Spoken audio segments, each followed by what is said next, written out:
तो class 12th के students कैसे हैं आप लोग बच्चे।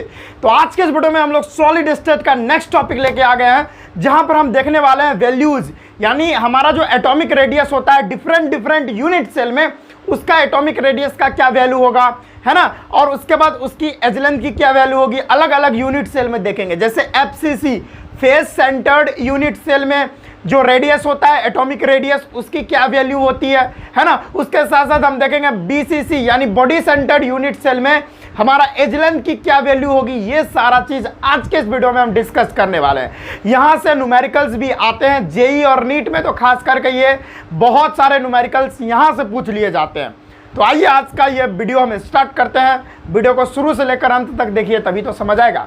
और मेरा मार्कर तो मेरे जेब में ही रहता है हमेशा, जब मैं सोता हूँ, उठता हूँ, बैठता हूँ, और समझ सकते हो, है ना, हमेशा जेब में ही रहता है। तो मैं निकाल लिया हूँ मार्कर, और देखेंगे डिफरेंट जो हमारे यूनिट सेल्स होते हैं उसमें भाई एटॉमिक रेडियस की वैल्यू क्या होगी, एज लेंथ की वैल्यू क्या होगी। ये सारा चीज़ ना आज के इस वीडियो में डिस्कस करेंगे। और ये वीडियो ज़्यादा लंबा नहीं होगा, लगभग 20 मिनट का होगा।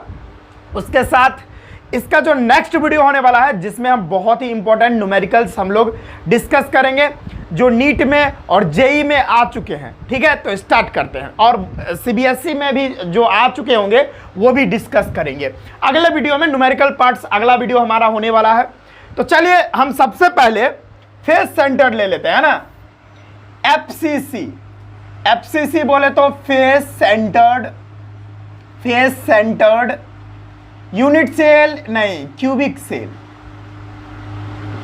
फेस सेंटर्ड क्यूबिक सेल में हम एटॉमिक रेडियस और एज लेंथ दोनों की वैल्यू कैलकुलेट करने वाले हैं। तो बने रहिए भाई, मजा आ जाएगा। टेंशन क्यों ले रहे हो। इस तरह से बताऊंगा कि आपके खोपड़ी में, खाली खोपड़ी है ना, हमको पता है आपका जो खोपड़ी है पूरी तरह से खाली है, खाली खोपड़ी में ये सारा बात आपको घुसा दूंगा टन-टना के। देखो कैसे। तो एफसीसी में आप लोगों को पता है एफसीसी जो यूनिट सेल होता है वो बनता कैसे है। तो सर इतना इजी क्वेश्चन पूछते हो सर आप, क्या इतना इजी क्वेश्चन आता है बोर्ड में? अरे भाई नहीं। तो हमको पता है कि फेस सेंटर्ड क्यूबिक सेल बनता कैसे है, इस तरीके से बनता है। तो पहले मैं बना लेता हूं, चलो भाई, इस तरह से एक यूनिट सेल में बना लेता हूं। चलो सर, मैंने बना लिया। मैंने कहाँ बनाया? मैंने बनाया। ओके, चलो, यह एक क्यूब बनाया मैंने, है ना। और क्यूब है तो भाई यूनिट सेल, ये अभी यूनिट सेल है नहीं। ये क्या करना होगा यूनिट सेल बनाने के लिए, इसके कॉर्नर्स पे हमको लेटाइस पॉइंट रखने पड़ेंगे। तो यहाँ पे हर एक कॉर्नर्स पर लेटाइस पॉइंट हमने रख दिया। तो अभी जो है ये कौन सा यूनिट सेल बना है? अभी जो ये यूनिट सेल बना है ये है हमारा सिंपल, क्योंकि सिर्फ कॉर्नर्स पे ही आपको एटम्स दिख रहे होंगे। अब हम क्या करते हैं, अब हर एक फेस पे एक एक एटम रख देते हैं। तो एक इस पे रख दिया, एक इस पे रख दिया, एक इस पे रख दिया, एक ऊपर पे रख दिया, और एक पिच्छू और एक अग्गू, एक इधर वाले पे, एक इधर वाले पे, एक आगे, एक पीछे, यानी एक नीचे, एक ऊपर और एक उधर से। हो गया 6। ठीक है, क्योंकि एक हमारा क्यूब में 6 ही फेस होते हैं और 6 फेस पर हमने रख दिया है यहाँ पर लेटाइस पॉइंट। तो ऐसा यूनिट सेल जिसके कॉर्नर्स पे 8 लेटाइस पॉइंट हो, वेरी सॉरी, और उसके साथ साथ फेसेस पे अगर 6 लेटाइस पॉइंट हैं, तो इस तरह का यूनिट सेल हमारा फेस सेंटर्ड यूनिट सेल या फेस सेंटर्ड क्यूबिक सेल कहलाता है। Very good. तो सर इसमें आप क्या नया बताने वाले हो? इसमें मैं बच्चों एक नया चीज ये बताऊंगा।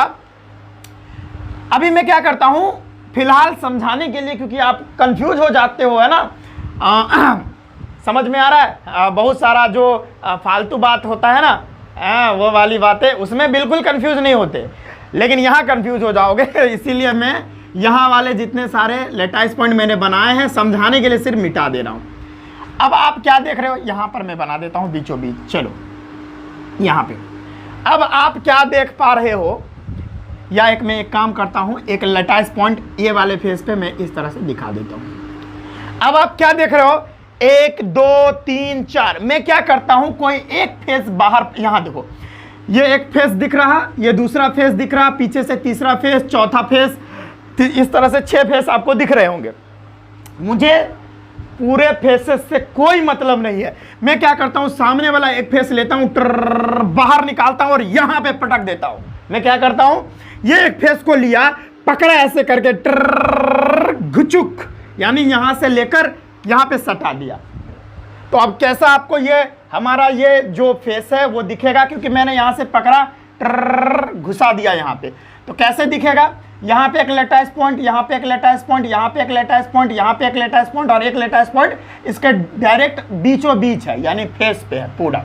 तो मैं क्या करता हूँ, यहाँ वाला जो है लेटाइस पॉइंट, जितने सारे आपको लेटाइस पॉइंट देख रहे हैं, यहाँ वाला मैं यहाँ बना देता हूँ। चलो यहाँ वाला मैं यहाँ बना दिया, बहुत बढ़िया। ठीक, उसके बगल में जो लेटाइस पॉइंट है वो उसको यहाँ में बना दिया। चलो भाई बना दिया, बहुत अच्छा सर, बहुत अच्छा। अब एक लेटाइस पॉइंट बीचों बीच आपको नजर आ रहा होगा, बीचों बीच वाला बना दो। चलो बीचों बीच वाला बन गया। अब दो नीचे आपको दिख रहे होंगे, ये भी बना दो।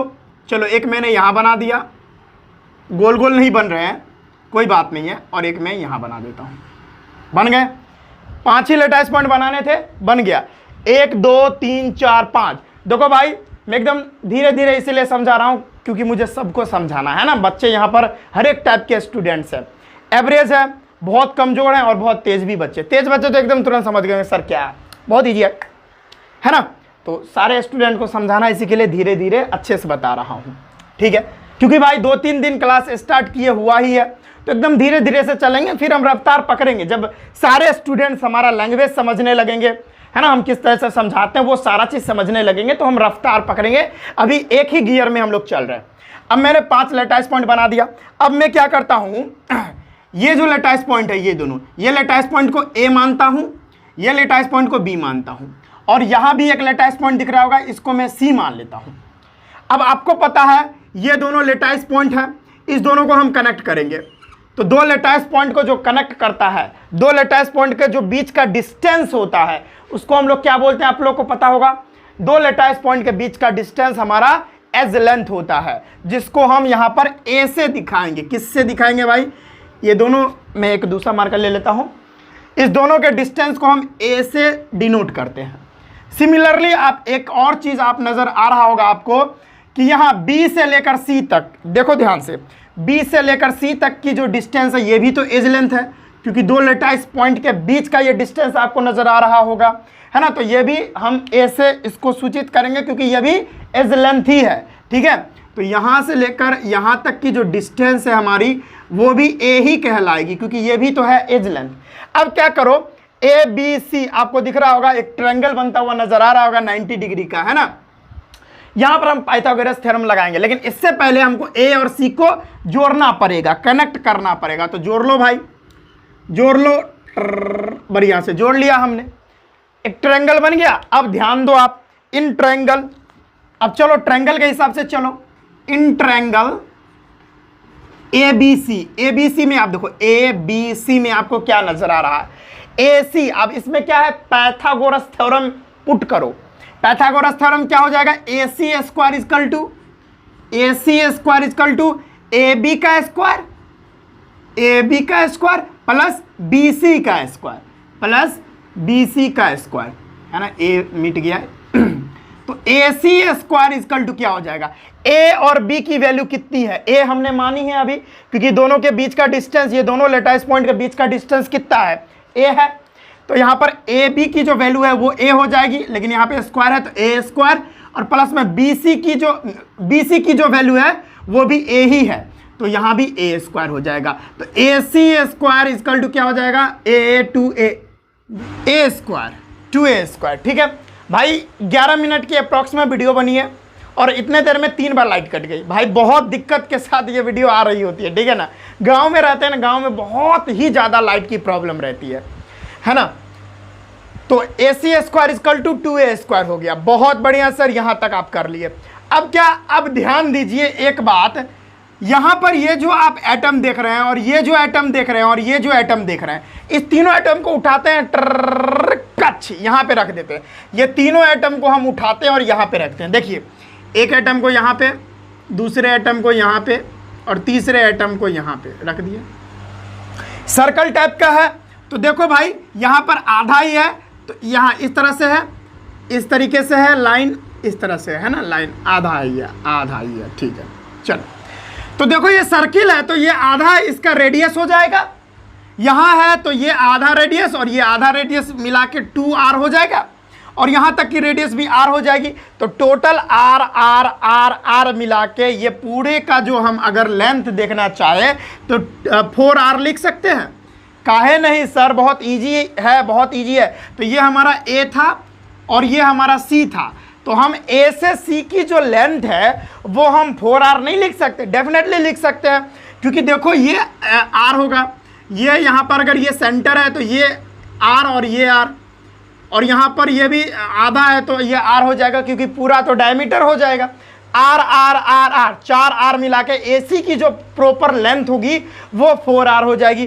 तो AC के जगह पे हम 4r का स्क्वायर लिख सकते हैं, डेफिनेटली लिख सकते हैं, इक्वल टू 2a स्क्वायर। बहुत बढ़िया सर, 4 का स्क्वायर कितना होगा 16r square equal to 2a square, है ना। बहुत बढ़िया, कोई प्रॉब्लम। तो आर स्क्वायर इक्वल टू क्या हो जाएगा, 16 को नीचे लेके आएंगे, 2a स्क्वायर डिवाइडेड बाई 16, यहाँ से उड़ा दो, 2 1 जा 2 8 जा, तो क्या हो गई r square equal to a square divided by 8, है ना। अब यहाँ पर आर इक्वल टू क्या हो जाएगा, आर इक्वल टू हो जाएगा a बाय, अब देखो 8 को हम क्या लिख सकते हैं, 2√2 लिख सकते हैं, a को हम 2√2 लिख सकते हैं, क्यों, a को नहीं 8 को हम 2√2 लिख सकते हैं, क्यों, क्योंकि देखो अगर हम 2√2 का स्क्वायर अगर करते हैं तो क्या होता है, यहाँ पर 2 है तो 2 का स्क्वायर 2 × 2 लिख देंगे, और इनटू में √2 का अगर स्क्वायर होगा तो √2 × √2, √2 × √2, अगर ये दोनों को हम मल्टीप्लाई करेंगे तो हमारी जो वैल्यू आएगी वो 2 आएगी, तो 2 हो जाएगा, तो 2 दूनी 4 2 नी 8, यानी 2 2 जा 4 2 जा 8, तो वैल्यूज हमारी 8 आ जाएगी। तो हम 8 को 2 और √2 लिख सकते हैं। तो ओवरऑल जो हमारी r की जो वैल्यू आएगी किसके लिए, r की वैल्यू आएगी फेस सेंटर्ड क्यूबिक सेल के लिए, तो वो कितनी आएगी, r की वैल्यू a/2√2, जहाँ पर r का मतलब हुआ radius of atom, radius of atom, और a की वैल्यू हुई edge length, edge length, edge length क्या होती है, दो एटम के बीच का डिस्टेंस होता है, दो लेटाइस पॉइंट के बीच का डिस्टेंस। और अगर आपको कोई कह दिया भाई एक की वैल्यू बताओ, एज लेंथ बताओ यहाँ पर FCC के लिए, बहुत सिंपल है, a को क्रॉस मल्टीप्लाई करो, क्रॉस मल्टीप्लाई आ जाएगा, तो a बराबर हो जाएगा r × 2√2, a भी फाइंड कर सकते हो, बहुत ईजी है, बहुत अच्छे से समझ में आ गया। कोई प्रॉब्लम हुआ, कोई प्रॉब्लम हुआ आप देख लो एक बार ध्यान से और इसको नोट भी कर लो, कोई दिक्कत है क्या, बहुत सिंपल है बातें, है ना, सिंपल है बातें। चलो इसको नोट डाउन कर लो, उसके बाद हम फेस सेंटर्ड ये हो गया, उसके बाद हम बात करेंगे बॉडी सेंटर्ड के बारे में, इसको नोट डाउन कर लो। आई होप स्टूडेंट्स ये सारा चीज़ आप समझ गए होंगे। तो अब हम बात करते हैं बॉडी सेंटर्ड के बारे में। बॉडी सेंटर्ड यानी जो BCC टाइप का यूनिट सेल होता है, बॉडी सेंटर्ड क्यूबिक सेल जो हम लोग का होता है, क्यूबिक सेल जो होता है उसमें जो एटॉमिक रेडियस की वैल्यू होती है, एज लेंथ की वैल्यू होती है, वो होती कितनी है।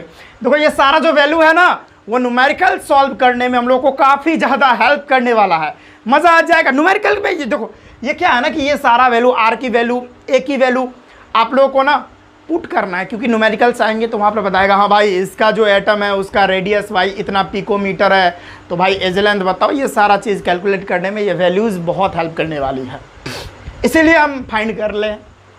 चलो भाई बॉडी सेंटर्ड के लिए क्या करना होगा, बॉडी सेंटर्ड के लिए उसका एटम का रेडियस निकालने के लिए, उसका एज लेंथ निकालने के लिए क्या करना होगा, तो इसके लिए भी आप एक यूनिट सेल बनाओ, एक यूनिट सेल बनाओ, 1 2 3 4, है ना। एक काम करो, पहले मैं क्यूब ही बना लेता हूँ जिससे आसानी हो जाती है सारे चीज़ों को ड्रॉ करना। ये इस तरीके से मैं बना रहा हूँ, ध्यान से आप देख लो, ठीक है। इसको इससे मिला दो, इसको इससे, इसको इससे। बच्चे में हम लोग इसको बहुत ड्रॉ करते थे ऐसे ही सीख गया मैं, ठीक है। अब क्या है, लेटाइस पॉइंट इसके कॉर्नर्स पे होंगे, एक लेटाइस पॉइंट यहाँ, एक यहाँ, एक यहाँ, एक यहाँ, है ना। उसके साथ साथ एक यहाँ, एक यहाँ, एक यहाँ और एक यहाँ। अब क्या है, यहाँ पर आप देख रहे होगे ये जो यूनिट सेल है ये सिंपल क्यूबिक यूनिट सेल है, यानी सिंपल क्यूबिक है, ठीक है। अब क्या है, अब ध्यान से देखो आप, ये वाला जो हम लोग का एटम है इसको हम ए मान लेते हैं। दूसरा मार्कर ले लूँ, हाँ ये, इसको हम ए मान लिए, इसको हम बी मान लिए और इसको हम सी मान लिए। अब ए बी सी में आप ध्यान दो, ए से बी तक की जो डिस्टेंस है वो हमारी एज लेंथ होगी, जिसको हम ए से दिखाते हैं। बी से सी की भी जो डिस्टेंस है वो भी एज लेंथ होगी, जिसको हम ए से दिखाते हैं। डेफिनेटली कोई दिक्कत नहीं। अब ए बी सी, अब क्या करो, ए को आप सी से कनेक्ट कर दो, ए से सी को कनेक्ट करो। चलो करो, चलो कर रहा हूं मैं, चलो हो गया कनेक्ट। थोड़ा टेढ़ा हो गया लेकिन कोई दिक्कत नहीं है, मैं इसको सही कर देता हूं, ठीक है। आप देख पा रहे होगे कि यहाँ एक ट्रायंगल बन रहा है, ए बी सी एक ट्रायंगल बन रहा है। तो आओ ट्रायंगल में घुसते हैं, तो देखो क्या होगा। इन ट्रायंगल ए बी सी क्या है, पाइथागोरस थ्योरम, क्योंकि 90 डिग्री का एंगल बन रहा है तो यहाँ पर क्या हो जाएगा, in triangle A B C A C square, A C square equal to, वही बात करना है, A C square equal to A B का स्क्वायर प्लस बी सी का स्क्वायर, है ना। कोई दिक्कत, तो A C square equal to A B का स्क्वायर कितना है, ए बी का यहाँ पर वैल्यू ए है तो ए का स्क्वायर हो जाएगा, बी सी का वैल्यू कितना है, ए ही है तो यहाँ भी ए का स्क्वायर हो जाएगा। तो A C square equal to A square हो जाएगा। इसको इक्वेशन फर्स्ट मान के आप छोड़ दो। अब ये डायग्राम का काम यहीं पे खत्म हो गया। अभी हम क्या करेंगे, एक और यूनिट सेल बनाएंगे। क्यों, क्योंकि यहाँ पर बताएंगे तो कंफ्यूजन हो जाएगा। मेरे को एक और ट्रायंगल लेना है यहाँ पर, और एक और ट्रायंगल इसी में लेंगे तो फिर प्रॉब्लम होगा और बातें समझ में आएंगी नहीं और फिर कंफ्यूजन हो जाएगा। तो एक और यूनिट सेल बनाते हैं, छोटा सा यूनिट सेल एक और बनाएंगे। चलिए यहाँ पर मैं इस तरह से बना ले रहा हूँ। चलिए चलिए आप लोग भी कोशिश कीजिए, है ना। थोड़ा इसको और छोटा करेंगे। यस, बहुत बढ़िया। अब यहाँ से इसको मिला लीजिए, यहाँ से इसको मिला लीजिए, इसको मिला लीजिए और इसको मिला लीजिए। यहाँ पे एक यूनिट सेल बन गया है। अब क्या, यहाँ पर ए पॉइंट पर आपको दिख रहा है एक एटम है, तो यहाँ भी डाल दीजिए एटम। बहुत बढ़िया सर, डाल दिया। उसके साथ साथ बी पर भी आपको एटम दिख रहे हैं, लेकिन बी पर एटम नहीं डालना है। एटम होगा, एटम तो होगा लेकिन हम दिखा नहीं रहे हैं। अब एटम अगर यहाँ पर हम, ये पॉइंट ए है, ये पॉइंट बी है, ये पॉइंट सी है, ये पॉइंट डी है, लेटेस्ट पॉइंट डी है। देखो बी और सी पर हम लोग को एटम नहीं डालना है। एटम तो होगा ही, हम लोग बस एनालिसिस कर रहे हैं, क्योंकि हमको ट्रायंगल जो है बनाने हैं। हम लोग को एक रेडियस होगा जो यहाँ से यहाँ तक हम इसको मिलाएंगे। अब यहाँ पर एक रेडियस बनने वाला है ना, यानी एक बड़ी डायगोनल लेना है। तो अभी हम ये सारे एटम को नहीं ले रहे हैं। अब एटम यहाँ भी लगा देंगे तो फिर कचरा हो जाएगा, जैसे यहाँ पर अभी हो जाता। ठीक है, एटम होंगे यहाँ पर लेकिन हम लोग दिखा नहीं रहे हैं। हम लोग को अभी बड़ी डायगोनल से यहाँ पर एक रेडियस खिंचाएगा और यहाँ पर हम लोग बड़ी का जो एटम होगा उसका रेडियस अभी हम लोग कैलकुलेट करने वाले हैं। ठीक है, चलिए बहुत बढ़िया।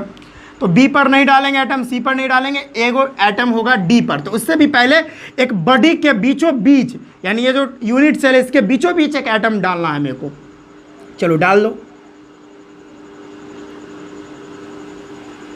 चलिए सर, मैंने एक बीचों बीच एक एटम डाल दिया। बहुत बढ़िया। अब क्या है, एक डी पॉइंट पर भी एटम है, यहां पर है, तो यहां भी डाल दो। चलो मैंने डाल दिया। कुछ इस तरीके से, ठीक है, कोई प्रॉब्लम नहीं, कोई दिक्कत नहीं, दिक्कत नहीं है सर। अब देखो आप, यहां भी एक ट्रायंगल बनता हुआ नजर आ रहा है, आप शायद देख पा रहे होंगे। अब देखो ए बी सी, अब क्या करना है आप लोगों को, यहाँ पर एक बात है, हमने यहाँ पर एक चीज़ आपको बताया था। क्या बताया था सर, कि यहाँ पर जो आप देख रहे हो ये फेस को देखो, यहाँ पर जो ट्रायंगल बना था, यहाँ से हमने यहाँ तक इसको कनेक्ट किया था, तो ये फेस डायगोनल था। ये क्या था, फेस डायगोनल था। इसकी वैल्यू होती है, इसकी डिस्टेंस जो होती है √2a होती है। और यहाँ पर अगर बात करोगे, यहाँ पर किसमें, यहाँ पर इस पर्टिकुलर जगह पे बात करोगे, तो यहाँ पर आपको दिख रहा होगा, यहाँ पर आपको क्या दिख रहा होगा, यहाँ पर आपको यहाँ से लेकर यहाँ तक कनेक्ट करना पड़ेगा। क्या करना पड़ेगा? कनेक्ट करना पड़ेगा। ये क्या है, यहाँ से लेकर यहाँ तक का जो डिस्टेंस होता है ये बड़ी डायगोनल होता है। क्या? बड़ी डायगोनल, जो कि यूनिट सेल का या एक क्यूब का सबसे मैक्सिमम डिस्टेंस होता है। ठीक है, तो बड़ी डायगोनल को यहाँ से यहाँ तक मिला दो, आप मिला दो। थोड़ा टेढ़ा हो रहा है लेकिन मिल गया ये। ठीक है, थोड़ा टेढ़ा हो गया लेकिन ये मिल गया। चलो भाई, चलो मैं मिला देता हूँ, पूरा मिल गया। ठीक है, एक बड़ी डायगोनल थोड़ा टेढ़ा हो गया है लेकिन कोई दिक्कत नहीं है। उतना परफेक्ट नहीं बन पाया मेरे से, ड्राइंग में मेरा उतना महारत हासिल नहीं है। चलो, ये ट्रायंगल अब बनता हुआ आपको नजर आएगा, देखो। ठीक है, यहाँ पर हमने बड़ी डायगोनल खींच दिया और यहाँ पर जो मैक्सिमम डिस्टेंस होता है वो कितना होता है? √3a होता है। किसके लिए? फेस के लिए, फेस नहीं, बड़ी के लिए। एक यूनिट सेल में या एक क्यूब में सबसे मैक्सिमम डिस्टेंस बड़ी डायगोनल का होता है। भाई लाइट भी आज बहुत परेशान कर रहा है, बहुत बार लाइट कट रहा है। चले कोई बात नहीं, तो मैं यहाँ पर बना देता हूँ B। ठीक है, ये मिट गया था थोड़ा, है ना। चलो, अब क्या है, A से C को आप जोड़ दो, A से C को जोड़ो, A से C को जोड़ दो आप, ध्यान से जोड़ो। A से लेकर C तक को जोड़ दो आप। चलो, जोड़ दिया। यहां पर एक ट्रायंगल बनता हुआ नजर आ रहा है। यहां से लेकर एक यहां तक का ट्रायंगल बन रहा है और यहां से लेकर यहां तक का एक ट्रायंगल बनता हुआ नजर आ रहा है आपको। बहुत बढ़िया। कौन ट्रायंगल है भाई? ACD। यहां पर हमने D माना था, इसको, इस पॉइंट को D माना था, D, ACD। तो आ जाओ अब ACD में, है ना। तो क्या है, इन ट्रायंगल, ओ भाई ये क्या हो गया, ये चल नहीं रहा। इन ट्रायंगल ACD ट्रायंगल में आप क्या नजर आ रहा है आपको? भाई ये चल नहीं रहा। दूसरा मार्कर में लेता हूं, ब्लू से ही लिखता हूं, ये नहीं चल रहा। इन ट्रायंगल ACD, इसमें आप क्या देख रहे हो? ACD में आप क्या देख रहे हो? AD²। इसमें भी पाइथागोरस थ्योरम लगाओ, 90 डिग्री का एंगल बन रहा है। तो ACD है ना। इन ट्रायंगल ACD में AD² AC का स्क्वायर प्लस में CD का स्क्वायर। ठीक है, आप ध्यान से देख लो, पाइथागोरस थ्योरम लगा लो। तो AD का स्क्वायर इक्वल टू क्या हो जाएगा? AC²। ओ भाई, AC² का वैल्यू कितना है? यानी ये जो इक्वेशन इसमें डाल दो, तो AC² इक्वल टू क्या हो जाएगा? 2a² हो जाएगा। इसकी वैल्यू, AC² की वैल्यू ये डाल दो यहाँ पर, तो 2a² और प्लस में CD। देखो, आप ध्यान से देखो, C से D का जो डिस्टेंस है, क्योंकि यहाँ भी लेटाइस पॉइंट होंगे, डेफिनेटली होंगे, मैंने दिखाया नहीं है, और यहाँ तो है ही लेटाइस पॉइंट। तो ये दोनों लेटाइस पॉइंट के बीच का डिस्टेंस A ही तो होता है, एज लेंथ ही तो होता है, जिसको A से दिखाते हैं। तो यहाँ पर A हो जाएगा A का स्क्वायर, तो AD² इक्वल टू 3a² हो गया। समझ में आया? अब एक और बात याद रखो, हमने बीचों बीच जो बड़ी डायगोनल निकाला है उसको आप ध्यान दो। बहुत ही मस्त बात है, जैसा कि पिछला वाला FCC में हमने किया था, बस सेम टू सेम होने वाला। देखो, यहां से लेकर यहां तक का डिस्टेंस रेडियस हो जाएगा, आधा है। एटम गोल है, सर्किल की तरह है, तो आधा है तो रेडियस हो गया, पूरा होता तो डायमीटर हो जाता। यहां देखो, यहां अगर सेंटर है तो ये रेडियस R, ये भी रेडियस R, पूरा 2R हो गया। और यहां भी आधा ही है तो ये भी रेडियस R हो जाएगा। तो R देखो ना, आप इसको लेके एक एटम यहां रख लो, एक एटम यहां रख लो, एक एटम यहां रख लो, कुछ नहीं करना, ये तीनों को उठाओ, छाप दो यहीं पर। अब यहां पर अगर सेंटर है और यहां से इस तरह से लाइन गई हुई है, तो यहां से लेकर R हो जाएगा। ये सेंटर है तो ये R, ये भी R, और ये सेंटर है तो ये भी R। तो पूरा का जो डिस्टेंस है A से D का, ये A है और ये D है। ये AD का अगर डिस्टेंस पूछेगा तो क्या हो जाएगा? R 4R, डिस्टेंस 4R हो जाएगी। तो सिमिलरली AD के जगह पे हम 4R लिख सकते हैं, 4R। तो यहाँ स्क्वायर है तो होल का स्क्वायर हो जाएगा इक्वल टू, अच्छा ये फिर से चलने लगी, क्या बात है भाई। उसके बाद 3a², मैंने दूसरा मार्कर ले लिया था क्या शायद। ठीक है, बढ़िया, समझ में आ गया। 4R का square equal to 16R² equal to 3a²। अब क्या है, R² इक्वल टू 16 नीचे जाएगा, 3a² डिवाइडेड बाय 16। अब क्या है, R इक्वल टू क्या हो जाएगा? √3a एंड डिवाइडेड बाय, अब देखो 16, इस पर स्क्वायर अगर हट गया है ना, तो यहाँ पर 4 हो जाएगा ना, क्योंकि देखो भाई 4 का स्क्वायर क्या होता है? 16 ही तो होता है। तो हम 16 को 4 लिख दिए। तो यहाँ पर जो r की वैल्यू है वो तो आ ही गई, हा हा हा हा, यहाँ तो जो r की वैल्यू है वो आ गई। अब ध्यान से देखो, यहाँ पर जो r की वैल्यू है वो आ गई है। और यहाँ से अगर आप लोगों को कह दें कि a की वैल्यू निकालो, एज लेंथ क्या होगा इसके लिए, बॉडी सेंटर्ड क्यूबिक सेल के लिए दो एटम के बीच का डिस्टेंस कितना होगा वो बताना है, तो a बराबर क्या हो जाएगा, बस वही बात है, कर दो यहाँ 4r बाय क्रॉस मल्टीप्लाई करो 4r बाय √3। a की वैल्यू हमारी यही हो जाएगी। तो हमने r निकाल लिया बॉडी सेंटर्ड क्यूबिक सेल के लिए और a भी निकाला। ये देखो, ये जितना भी चीज़ मैं बता रहा हूँ याद रखना, बहुत इंपॉर्टेंट है। जब भी हम लोग न्यूमेरिकल करेंगे तो बहुत यहाँ पर इंपॉर्टेंट रोल प्ले करने वाला है, इसको नोट कर लो। और एक और है, एक होता है भाई, यहीं पे बता देता हूँ, कोई दिक्कत ही नहीं है। एक होता है simple cubic cell, SCC, simple cubic cell, जिसको हम प्रिमिटिव यूनिट सेल भी बोलते हैं। सिंपल क्यूबिक सेल, ये तो बहुत ईजी है। सिंपल क्यूबिक सेल कैसे बनता है सर, तो क्या होते हैं, एक क्यूब बना लो फटाफट, चलो मैंने बना दिया, इसको इससे जोड़ो, इसको इससे जोड़ो, इसको इससे जोड़ो, इसको इससे जोड़ो, हर एक कॉर्नर्स पर एक एक लेटाइस पॉइंट रख दो, टर टर टर टर टर टर, और यहाँ पे रख दिया। अब ये जो यूनिट सेल है ये क्या है भाई, प्रिमिटिव यूनिट सेल है, यानी सिंपल क्यूबिक सेल है। ये हम लोग का सिंपल क्यूबिक सेल है, सभी जानते हैं, कोई प्रॉब्लम। अब क्या है, ये दोनों के बीच का जो डिस्टेंस है, सपोज इसको a मान लो, इसको b मान लो, ये दोनों को पकड़ो, ये दोनों ससुरा बैठा हुआ है, एटम को पकड़ो, ट्र घींच के लाओ यहाँ पर रखो, ये दोनों एटम को पकड़ो, ट्र, ये दोनों के बीच का ही तो हम लोग को निकालना है, एज लेंथ वगैरह, रेडियस निकालना है। एज लेंथ निकल गया तो रेडियस निकल ही जाएगा, देखो ना भाई, अगर एज लेंथ निकल गया तो रेडियस भी निकल रहा है, यहाँ रेडियस निकल गया तो एज लेंथ निकल गया। उसी तरह से अगर एज लेंथ निकल गया तो रेडियस निकाल लेंगे, रेडियस निकल गया तो एज लेंथ निकाल लेंगे। तो पहले इसको कुछ नहीं करना है, पहले आपको क्या करना है, ये दोनों एटम को पकड़ना है, खींचना, इधर से जल्दी खींचो, खींचो इधर, ऐसे खींच के लाया, पट और पटक दो यहाँ पे। चलो, तो एक यहाँ पे है और एक यहाँ पे है, पटक दिया। होता क्या है बच्चों, एक बात याद रखिएगा, ये दोनों एटम यहाँ एक दूसरे से बहुत दूरी पर नजर आ रहे हैं, यानी दूर दूर है, लेकिन एक्चुअल में ऐसा नहीं होता है। यहाँ पर जो एटम्स होते हैं वो बहुत पास पास होते हैं, एक दूसरे से सटे हुए होते हैं। अब सॉलिड स्टेट चैप्टर पढ़ रहे हैं और वो भी क्रिस्टलाइन सॉलिड्स के बारे में पढ़ रहे हैं, तो ये दोनों जो एटम्स होंगे बहुत सटे सटे होंगे। ये तो इमेजिनरी लाइन से कनेक्ट किए हैं इसके ज्योमेट्री वगैरह को अंडरस्टैंड करने के लिए, समझने के लिए, लेकिन एक्चुअल में ये सटे हुए नहीं होते हैं। ये जो इमेजिनरी लाइंस होती है वो हम लोग ऐसे ही लगाते हैं ताकि इसके ज्योमेट्री को हम समझ पाएँ, ठीक है, इसीलिए। तो ये दोनों रियल में ऐसे होते हैं, ठीक है, रियल में ऐसे सटे हुए होते हैं। अब देखो, अब यहाँ से लेकर यहाँ तक का जो डिस्टेंस होगा ये हम लोगों का क्या होगा, एज लेंथ होगा, हम लोग जानते हैं।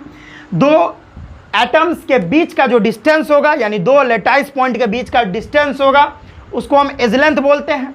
एक और बात आपको पता होनी चाहिए, मैं ये मार कर लेता हूँ, चलो, कि यहाँ अगर ये एटम है तो ये देखो, यहाँ आधा डिस्टेंस है तो ये रेडियस r होगा, और यहाँ भी आधा डिस्टेंस है तो ये भी रेडियस r होगा। तो एक बात क्या कर सकते हैं, ये यहाँ से लेकर यहाँ तक के डिस्टेंस को हम 2r लिख सकते हैं, 2r लिख सकते हैं, क्यों नहीं लिख सकते। तो यहाँ पर एक काम हम कर सकते हैं, a की जो वैल्यू होगी वो हमारी 2r हो जाएगी, और यहाँ से a की वैल्यू होगी वो 2r हो जाएगी। समझ में आ रहा है, a की वैल्यू क्या हो जाएगी, 2r हो जाएगी, और यहाँ से अगर हम r निकालना चाहे तो क्या हो जाएगी, a/2 हो जाएगी। यहाँ पर हमने एज लेंथ भी निकाल लिया और यहाँ से हमने रेडियस भी निकाल लिया। ये भी बहुत इंपॉर्टेंट है, ये भी नोट कर ले भाई, एज लेंथ निकल गया और रेडियस दोनों निकल गया। तो इस तरह से भाई आप सारा वैल्यूज़ कैलकुलेट कर सकते हो। हमने फेस सेंटर्ड क्यूबिक सेल के लिए बताया कि भाई उसका एटम का रेडियस कैसे कैलकुलेट करोगे, उसका जो है एज लेंथ कैसे कैलकुलेट करोगे, फिर बॉडी सेंटर्ड का बताया कैसे कैलकुलेट करोगे, फिर सिंपल क्यूबिक सेल का बताया। तो आज के इस वीडियो में बस इतना ही रखते हैं। ये सारा जो देखो, ये सारी जो वैल्यूज़ है इसको आप मेमोराइज कर लो, याद कर लो। अब जो है आने वाले जो वीडियोज़ है उसमें हम बहुत अच्छे अच्छे न्यूमेरिकल्स को डिस्कस करेंगे। जेईई और नीट में और बोर्ड एग्जामिनेशन में जो क्वेश्चंस आ चुके हैं वो सारे क्वेश्चंस को डिस्कस करेंगे। यहाँ से एटॉमिक रेडियस, एज लेंथ से अगर जितने भी सवाल आए होंगे वो सारे सवाल को करेंगे अगले वीडियो में, ठीक है। तो अगर इसको नोट करना है तो लिख लीजिए, जल्दी से लिखिए। तो चलिए स्टूडेंट्स, आप लोग लिख लिए होंगे। तो आज के इस वीडियो में बस हम इतना ही रखते हैं। अगले वीडियो में हम लोग इस पर जितने सारे न्यूमेरिकल्स, जेई, नीट और जो हमारा जो बोर्ड एग्जामिनेशन है उसमें जितने सारे क्वेश्चंस आए होंगे वो सारे क्वेश्चंस को करेंगे। ज़्यादातर न्यूमेरिकल्स ही आता है इस पर, तो वो सारे को अगले वीडियो में करेंगे। तो आज के इस वीडियो में बस इतना ही। हम मिलते हैं नेक्स्ट वीडियो में, तब तक के लिए जय हिंद।